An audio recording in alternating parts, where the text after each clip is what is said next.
Let's look at risk management. It is part of due diligence, and if you're actually going to get into a project, you want to make sure that you've identified all the different risks that can come or can arise for that project. So, because you got to have a strategy for each one of them. So, let's look at risk management. Why do projects fail? Well, they fail for a lot of reasons, and let me go through each one of them.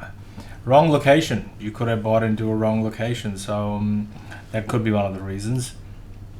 Wrong timing. Perfect project, but wrong timing. Project didn't do as well, and that's related directly with the property clock that we discussed earlier in how to find your deal.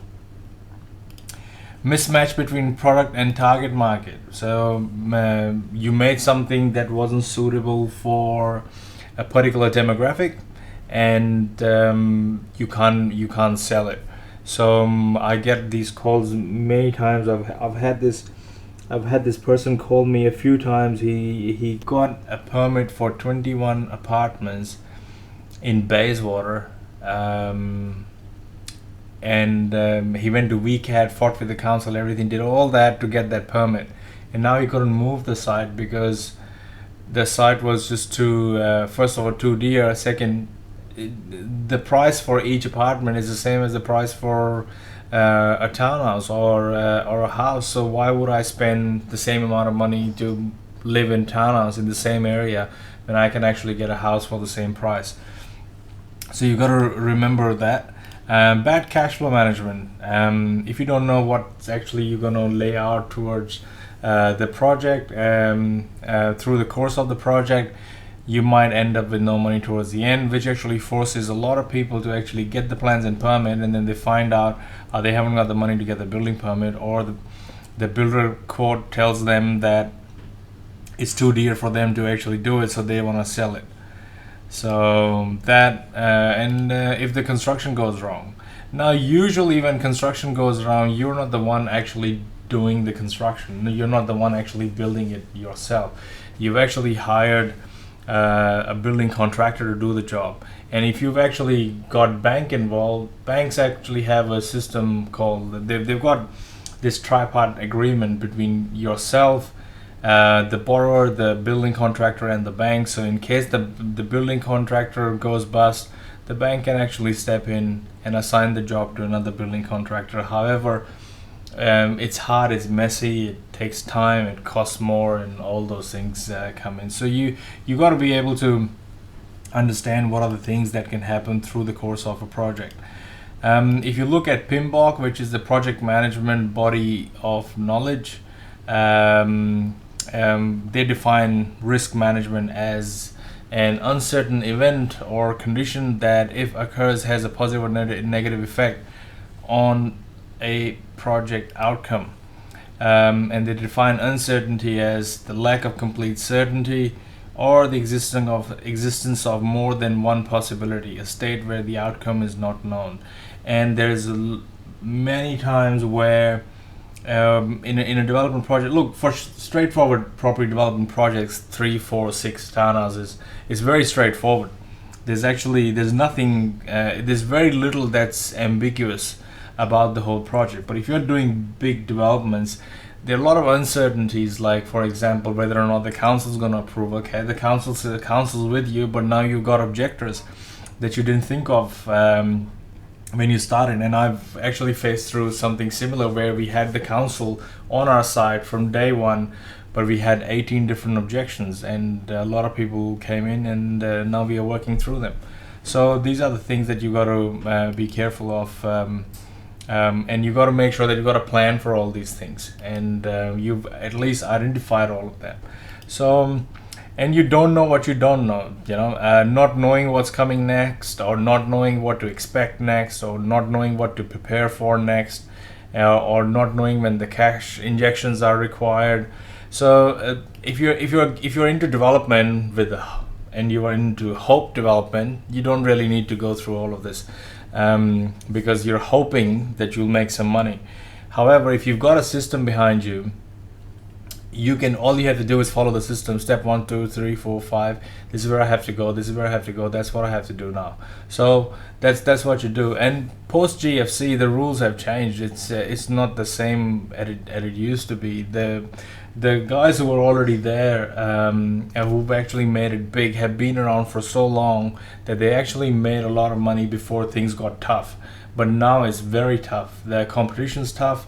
The lending criteria from banks is tough, and it's tough to find a good deal. So if you've got all these things happening, and a lot of people, just because they want to get into a deal, would just put money down and get into something, not knowing or not thinking about it, or not seeing the things through to till the end.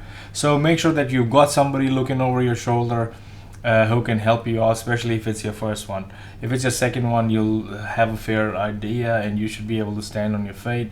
And but if you haven't got a system, get a system and follow that system so that you are prepared. So here are the 3 things that you got to do when it comes to risk. You got to identify it, you got to measure it, and you got to manage it. So let's look at identifying it. There are different approaches that you can take. You can do an audit of risk factors, and you do that based on experience, based on checklist, based on property development system, or you do a process analysis. You review steps to understand all activities you will undertake, and you look for possible risk events with a critical eye. And I'm known for that, and everybody who knows me knows that I'm actually I'm very critical of all of these things. So yeah, sometimes it's good, sometimes it's not so good, but I do look at I'm very picky of all these things, and I make sure that we've got a plan for it, or we've accounted for it, or at least if we've accepted it, we take it in stride and go ahead with it. But I hate coming up with something that I didn't account for or allow for earlier, and that's the whole process of risk management. So, and each project is unique, so there'll be different obstacles, different things that you'll have to go through. Let's look at different risks that are out there. So if you look at generic risk, that could be economic. The economy at the moment is slowing down. Could be one risk that's not in your control. Taxation risk. To boost the economy, they're talking about increasing the GST rate. They're talking about increasing different taxes or abolishing negative gearing. So all those things will come in. And terrorism risk is always there. Market risk. You should understand the property clock, which we've discussed before. You should understand the importance of timing, and you should understand the supply and demand in that area. And if you've gone through the the previous module, which was about how to find your next deal, covers all of these things.